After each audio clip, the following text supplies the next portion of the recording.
బీహార్లో తొలి విడత ఓటింగ్ ముగిసింది. 1-2 ఘటనలు మినహా ప్రశాంతంగా జరిగింది. ఎప్పట్లాగే క్యూ లైన్లో ఉన్నవారికి ఓటు వేసే అవకాశం కల్పించారు. గతేడాది కంటే ఎక్కువగా పోలింగ్ శాతం నమోదైంది. అయితే ఈ విడతలో 18 జిల్లాలోని 121 నియోజకవర్గాలకు పోలింగ్ జరిగింది. అయితే పోలింగ్ డీటెయిల్స్ అలాగే బీహార్ ఎలక్షన్ కి సంబంధించిన పూర్తి కంప్లీట్ డీటెయిల్స్ మా కొలీగ్స్ వంశీ అండ్ అలాగే హిమాబిందు అందిస్తారు. Over to you Vamshi. ఇప్పుడు బీహార్ ఎలక్షన్స్ వైపే చూస్తుంది. సో బిందు, ఎక్కడైనా ఏ రాష్ట్రంలో అయినా ఎలక్షన్ జరుగుతుంది అంటే, ఎలక్షన్స్ వస్తున్నాయంటే అభివృద్ధి గురించి మాట్లాడతారు, గత ప్రభుత్వాలు ఏం చేశాయని మాట్లాడతారు, ఇప్పుడు ప్రభుత్వాలు ఏం చేయబోతున్నాయనే అంశాల గురించి మాట్లాడతారు. కానీ బీహార్లో రాజకీయం, బీహార్లో ప్రజల నాడి ఎలా ఉంటుంది అంటే కుల ప్రాతిపదికన సీట్లు ఇస్తారు, కుల ప్రాతిపదికగానే అక్కడ ఓట్లు ఇస్తారు. ఇంకా ఇప్పటికీ కులాల కుంపటి మతాల చిచ్చుల మధ్య అక్కడ రాజకీయం నడుస్తుంది అనేది మాత్రం స్పష్టంగా తెలిసిన విషయమే. హిమబిందు, ఇక్కడ ఇంకొక విషయాన్ని కూడా మనం మాట్లాడుకోవాలి. దేశం మొత్తానికి ఎక్కడా కూడా ఉచితాలు వద్దు అంటున్న దేశ ప్రధాని బీహార్ ఎలక్షన్స్ వచ్చేసరికి బీహార్లో ఉచిత పథకాల వైపు మొగ్గు చూపిన పరిస్థితి. అంటే బీహార్లో ఈసారి ఎట్టి పరిస్థితుల్లోనూ ఎన్డీఏ సర్కార్ను అధికారంలోకి తీసుకురావడం కోసం మోడీ తన పందాన్ని మార్చుకున్నాడు. ఇదొక అంశం అయితే, ఇంకొక అంశాన్ని కూడా మనం ఇక్కడ మాట్లాడుకోవాలి. భారతీయ జనతా పార్టీ ఎక్కడ పోటీ చేసినా, అది అలయన్స్ లో అయినా ఎక్కడైనా, ముందుగా ముఖ్యమంత్రి అభ్యర్థిని ప్రకటించారు. కానీ ఈసారి నితీష్ కుమార్ ని ప్రకటిస్తూ నిర్ణయం తీసుకున్న పరిస్థితి. సో ఇవన్నీ మనం డిస్కస్ చేద్దాం బిందు. దీనికన్నా ముందుగా అసలు ఈ రోజు ఓటింగ్ సరళి ఎలా జరుగుతుంది ఏంటి అనేది కూడా ఒకసారి బీహార్ లో మొత్తం 243 స్థానాలకు 2 దశల్లో పోలింగ్ జరుగుతున్నాయి. ఇది మొత్తంగా కూడా అంటే లాస్ట్ ఇయర్ బట్టి చూసుకుంటే ఈసారి 57.33% ఇప్పటి వరకు ఉన్న ట్రెండ్స్ బట్టి అంతవరకు పోలింగ్ నమోదైంది. మొత్తంగా 1314 మంది అభ్యర్థులు ఈ పోటీలో పాల్గొన్నారు. ముఖ్యంగా ఎవరైతే ఉన్నారో ఈ దశలో ముఖ్య నాయకులందరూ కూడా ఈ పోలింగ్ కి ఈరోజు వచ్చారు. ముఖ్యంగా మనం అభ్యర్థులు చూస్తే ఒకసారి వంశీ, సీఎం కంటెస్టెంట్ గా కూడా తేజస్వి యాదవ్ సోదరుడు ప్రతాప్ యాదవ్, అంటే ఈయన గురించి మనం మాట్లాడుకోవాలి. అంటే రీసెంట్ గానే ఆయన జేడీయూ పార్టీ నుంచి ఆయన బహిష్కరణ వేటు కూడా గురయ్యాడు. ఆయన ఒక సొంతంగా కూడా పార్టీ పెట్టాడు, జేజేఎల్ పార్టీ, అంటే జనశక్తి జనతాదళ్ పార్టీ ఆయన పెట్టడం జరిగింది.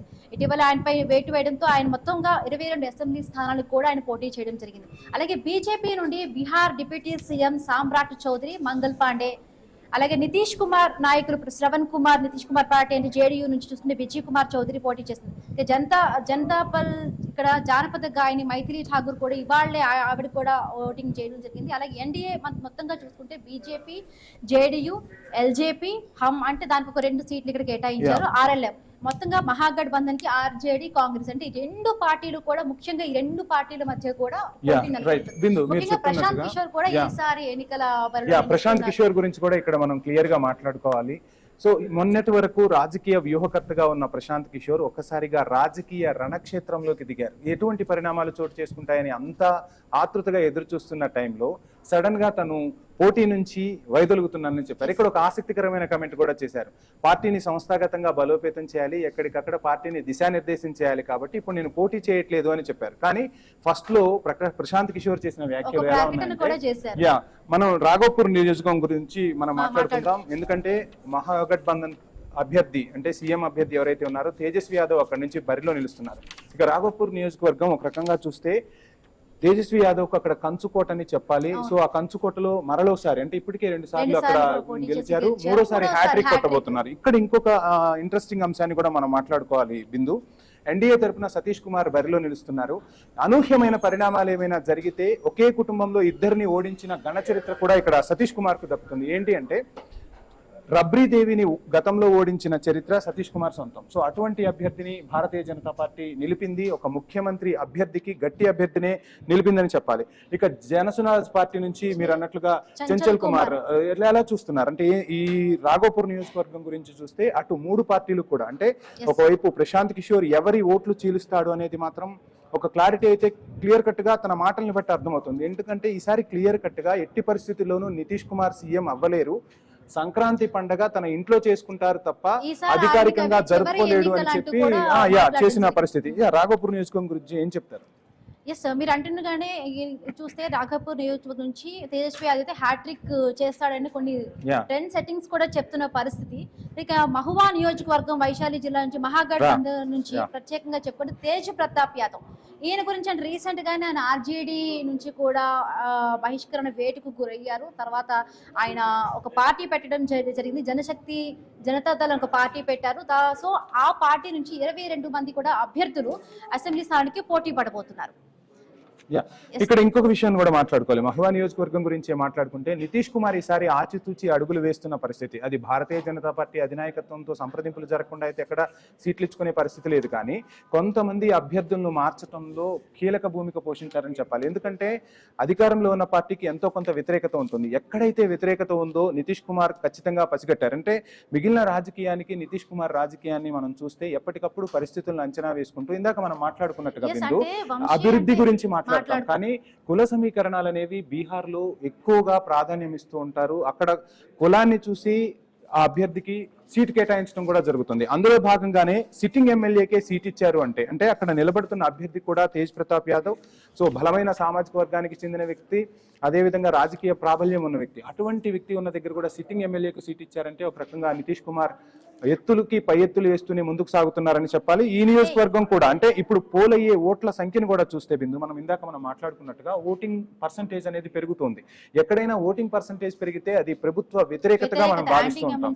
కానీ ఇక్కడ ఇంకొక అంశాన్ని మనం మాట్లాడుకుంటే నితీష్ కుమార్ 10,000 అంటే ఎలక్షన్స్ కి ముందు మహిళలకు ఇచ్చిన 10,000 ఏమైనా ఓటింగ్ పెరగడానికి కారణమైందా అనేది అని కూడా మనం చర్చించుకునే ప్రయత్నం చేయొచ్చు. సో ఇవన్నీ పరిణామాలు ఎలా మారుతున్నాయి ఏంటి, ఇప్పటి వరకు మీరు చెప్పినట్టుగా 53.72% అది 3కి. ఇంకా మనకి ఎలక్షన్ కమిషన్ ఇంకా క్లియర్ అప్డేట్ అయితే ఇవ్వలేదు. సో క్యూ లైన్ లో ఉన్న వాళ్ళందరికీ ఓటు వేసే హక్కునైతే కల్పిస్తూ ఉంది. సో ఎంత పర్సంటేజ్ నమోదవుతుంది, ఆ పర్సంటేజ్ తర్వాత ఈ కీలక నియోజకవర్గాల్లో ఏ విధమైన ట్రెండ్స్ వస్తాయనేది కూడా మనం గెస్ చేసే ఛాన్స్ ఉంటుంది. ఇంకా తారాపూర్ నియోజకవర్గం గురించి ఏం చెప్తారు? తారాపూర్ నియోజకవర్గం గురించి ఏం చెప్తారు? ఎస్ తారాపూర్ నియోజకవర్గం నుంచి అయితే ముంగర్ జిల్లా బరిలో డిప్యూటీ సీఎం సామ్రాట్ చౌదరి ఇక్కడ ఉన్నారు. సో మహాగఢ్ బంధన్ నుంచి అయితే అరుణ్ షా కూడా ఇద్దరు తలపడబోతున్నారు ఇక్కడ నుంచి. సో అలీనగర్ నియోజకవర్గం దర్భంగా జిల్లా నుంచి ఎన్డీఏ నుంచి మైథిలి ఠాగూర్, అలాగే ఆర్జేడీ నుంచి వినోద్ మిశ్రా, జనసురాజ్ నుంచి విప్లవ్ కుమార్ చౌదరి.